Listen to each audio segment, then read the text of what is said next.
इस वीडियो में हम कॉम्प्लेमेंटरी एंगल्स के बारे में बात करेंगे, यानी ऐसे एंगल्स जिन्हें जमा करके 90 डिग्री बनता है। एक मुसल्लस में आप जानते हैं कि टोटल एंगल 180 डिग्री होते हैं। तो अगर ये 90 है और मैं इस एंगल को थीटा कहूँ तो ये एंगल जिसे मैं अल्फा कह रहा हूँ, अल्फा क्या हो जाएगा? अल्फा हो जाएगा 90 माइनस थीटा, क्योंकि 90 माइनस थीटा जमा थीटा, क्योंकि 90 माइनस थीटा जो कि आपका अल्फा है जमा थीटा जमा 90, ये 180 के बराबर आना चाहिए। और कैसे आएगा कि ये थीटा थीटा कट जाएगा, 90 90 180 हो गया। ये बातें आपको वैसे भी मालूम है, ना भी मालूम हो तो काफ़ी लॉजिकल है। तो अब हम सिर्फ इन एंगल्स नहीं, इनके ट्रिग्नोमेट्रिक तनासुब जो हैं उनके चंद सवाल करेंगे। Which of the options is equivalent to cosec 80? Cosec 80 के बराबर इनमें से कौन सा है? चौथा भी बनाऊंगा, लंबी करूंगा मैं।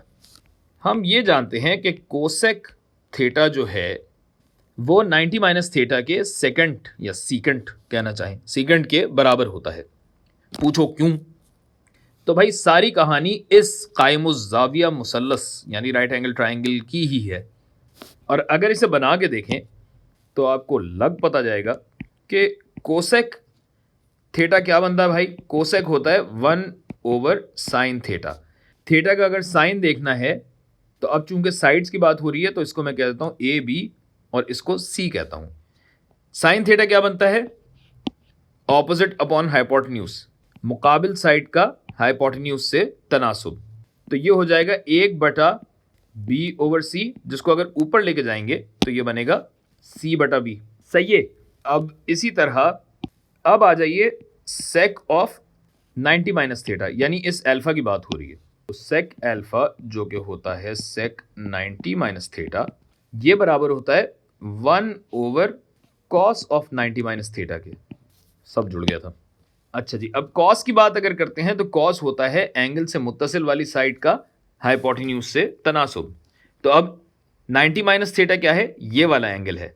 इसके मुत्तसिल साइड क्या है? बी है। मुत्तसिल बटा हाइपोटेन्यूज b/c बनता है। तो ये हो जाएगा 1/b/c, जिसको अगर उलट करेंगे तो क्या बनेगा?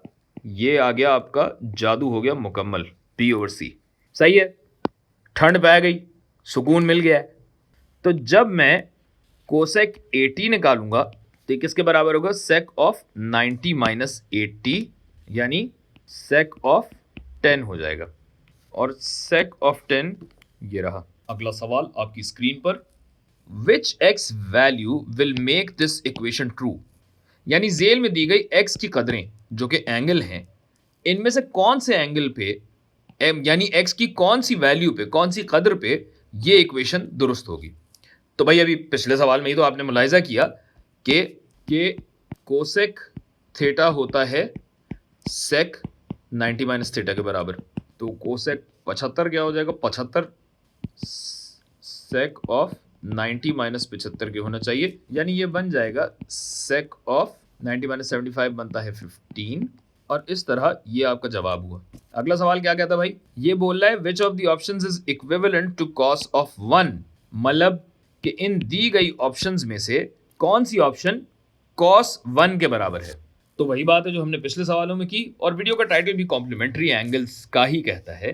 तो जैसे कोसेक और सेक एक दूसरे के कॉम्प्लीमेंट्री एंगल्स हैं, तो चूंकि कोसेक थीटा और सेक थीटा एक दूसरे के कॉम्प्लीमेंट्री एंगल्स हैं, वैसे ही जाहिर है साइन और कॉस भी होंगे, क्योंकि ये मुनकिस तनासुब ही तो हैं। 1/sin theta is equal to 1/cos of 90 minus theta. पूरी चीज को अगर आप इन्वर्स कर लेंगे तो यही तो चीज बनेगी कि sine theta is equal to cos of 90 minus theta.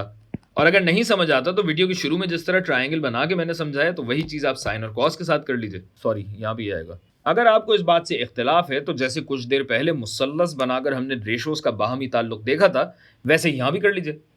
और समझ में ना आए तो कमेंट सेक्शन में पूछ लीजिए। और यही चीज़ है कि अगर कॉस थीटा होता तो साइन 90 माइनस थीटा के बराबर होता। तो अगर कॉस ऑफ 1 है तो ये किसके बराबर होगा? साइन ऑफ 90 माइनस 1, जो कि बनता है साइन ऑफ 89। ये हो गया आपका जवाब। आखिरी सवाल, प्लीज प्लीज, बस आखिरी। आपको क्या लगता है कि x की क्या वैल्यू हो जिसपे cot 23 और tan x बराबर हो? क्या लगता है क्या होगा? जाहिर है cot और tan भी जो है वो एक दूसरे के कॉम्प्लीमेंट्री एंगल्स हैं, तो ये हो जाएगा cot theta is equal to tan 90 minus theta, और थीटा अगर मुझे 23 रखना है, 23 रखना है, तो tan of 90 minus 23, cot of 23 is equal to tan 90 में से 23 निकालें तो क्या बचता है 67, 67, ये रहा, और यूं हमारी वीडियो तमाम।